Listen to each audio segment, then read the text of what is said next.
Hey everyone, this is Anna, your favorite Russian language teacher, and this is our new vlog from my life in the south of Russia. And today I'm taking you to the seaside, to the place called Sirius. I hope you'll enjoy it, and during this little video journey, you will be able to learn some useful words.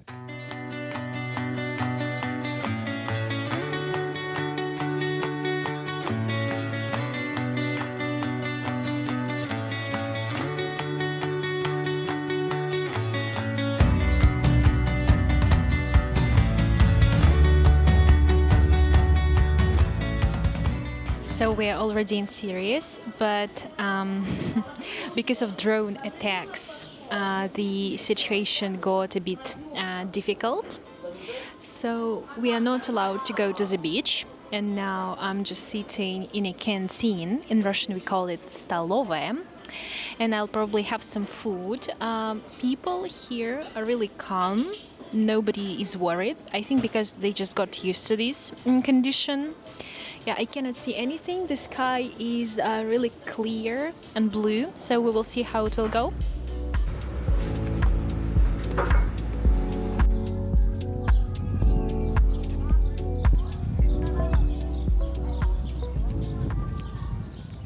Finally, the beach is opened.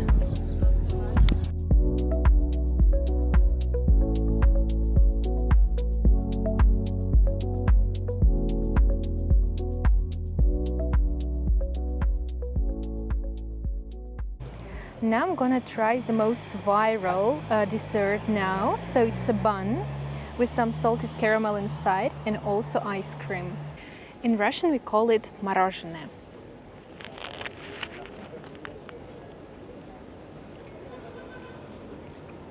Неплохо.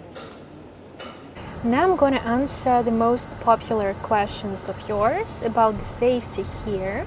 So as you can see, we came to the seaside in the afternoon and I got the message about the attacks.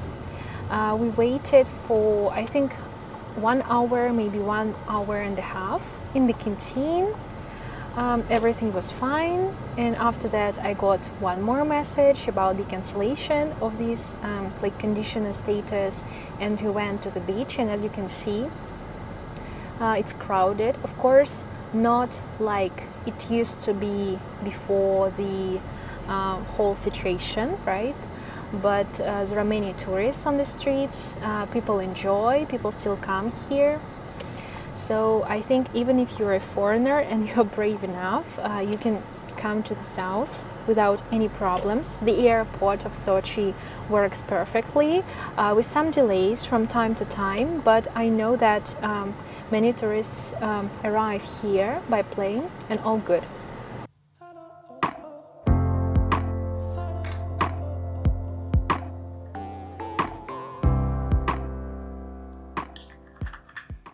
This is our second day. I'm gonna go for a walk, and also I'd love to get some coffee in a very cute coffee shop. In Russian we call it кофейня. So I'm taking you with me. Also my bag, сумка. We flow together with loneliness. We go through days of happiness and sorrow. No one knows what life brings along. No one foresees what's gonna come tomorrow. So we flow.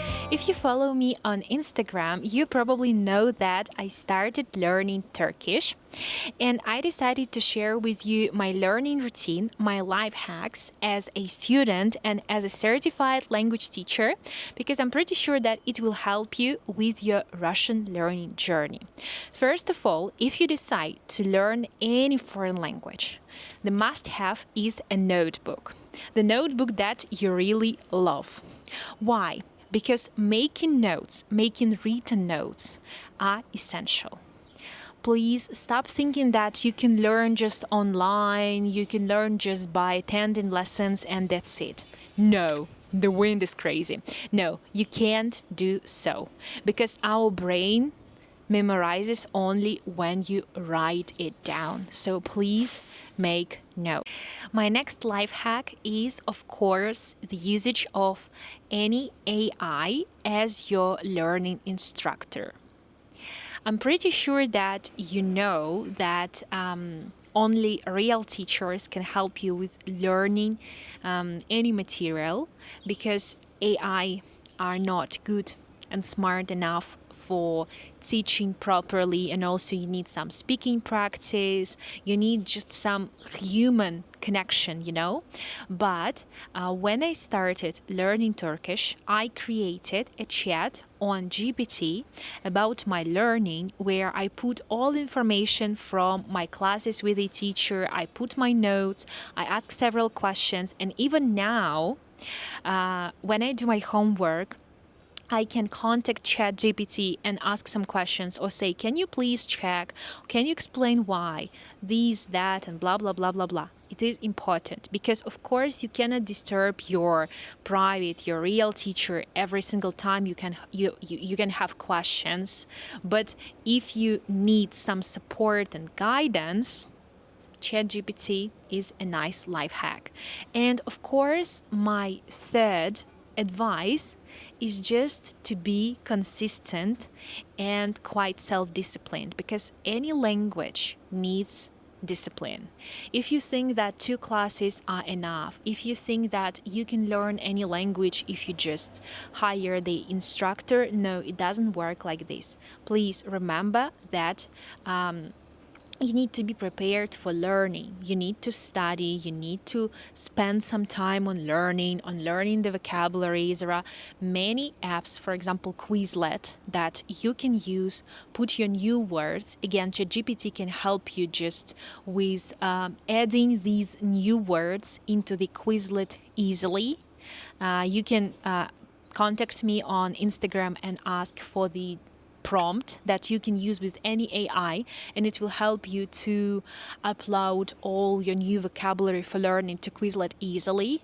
And practice during your commute, before going to bed, when you wake up. Try to surround yourself with language. It is the key.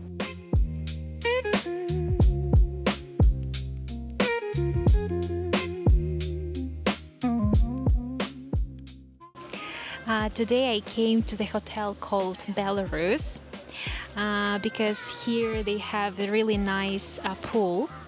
In Russian we call it бассейн. And I can just rest, enjoy after my working day, and see these beautiful mountains just around me. I hope that you can see it.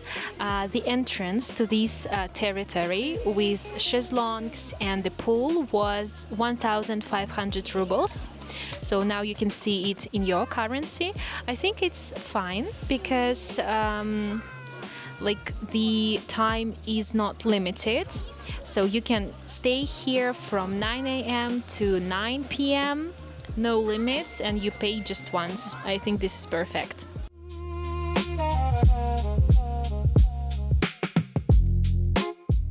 Some essentials with me, of course, вода, бутылка воды. Also my Turkish notebook for revision of all materials. Ручка, тетрадь и кроссворды. No, it is called a bit different. It's called fillword. Yeah, there is a little granny inside of me. Today I'm going to the Psaha Canyon, the canyon where I'm able to jump, dive and swim. I'm really excited because it's scorching hot. It's really hot. I don't know the exact temperature. Maybe my watch will help me know. Not really. And you know, I could just take a kind of jeep, yes, a kind of mountain taxi, because as you can see, the road here is terrible. But I decided to do some cardio. So I'm heading down to the canyon, and probably afterwards, after my trip and little journey there, I will take a jeep and go up. Just look, yeah, my legs and so many stones. In Russian, we call them камень. The weather is beautiful and we are on our way. And since we passed by different like villages, here you can see молоко, yeah, that is called milk in Russian. I can hear the smell of my childhood because when I was a kid, I spent, I think, several years at my grandparents in the Russian village. So I saw cows, I drank real milk, I ate real dairy products, homemade bread, and it feels so, so amazing. Like I lived in the house like this.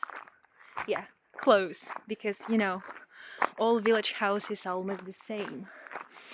Hiking, we meet dogs. Really friendly ones. They are local guides. Oh my god. So friendly.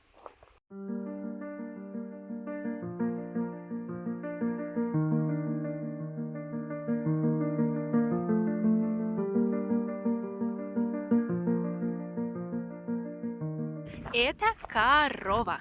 Корова. We also spotted some donkeys. Ослики. Ослик.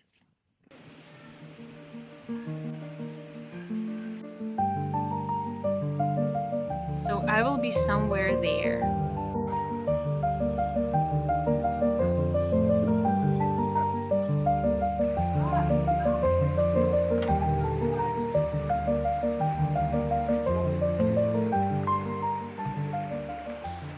Let's test the water now.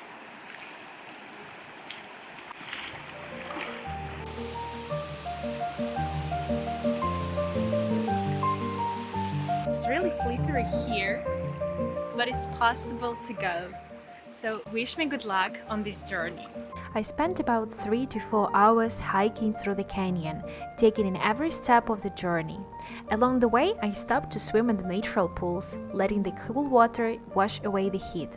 It wasn't about rushing to the destination, it was about being fully present in the moment. This is the best place ever so far that I visited like recently, where you can just rest, enjoy the nature, and I'm really close to the waterfall here. I haven't seen it even on the net, but many people, many tourists say that the waterfall is amazing and it has like a huge space where I can swim. I didn't make it all the way to the waterfall this time, but that's okay. It just gave me another reason to come back and explore the canyon from the other side. On the way back, I hopped into a jeep with a colorful local driver, because honestly, I was exhausted after the hike. See you in the next vlog, and don't forget to subscribe.